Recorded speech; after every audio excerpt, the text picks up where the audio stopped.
ఆ కోటప్ప కొండకున్న గమ్మత్తు ఏమిటో తెలుసా అండి? ఒక గొల్లభామకి పరమశివుడిచ్చిన వరం. ఎన్నడూ కాకి వాలదు. ఆ కొండంతటి మీద పగలు కాదు రాత్రి కాదు ఎన్నడూ ఒక్క కాకి మీకు కనపడదు.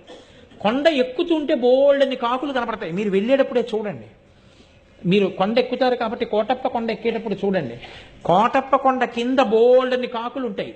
కోటప్ప కొండ ఎక్కడం మొదలెట్టినప్పటి నుంచి చూడండి, ఒక్క కాకి అంటే ఒక్క కాకి మీకు ఆ కొండ మీద వాలడం.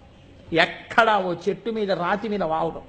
కారణం, ఒక గొల్లభామ రోజు అక్కడ ఉన్నటువంటి శివుడికి తీసుకొచ్చి అన్నం పెడుతుండేది, పెరుగు అవిని. ఆయన తింటుండేవాడు. నువ్వు ఊళ్ళోకి రా అంటుండేది ఆవిడ.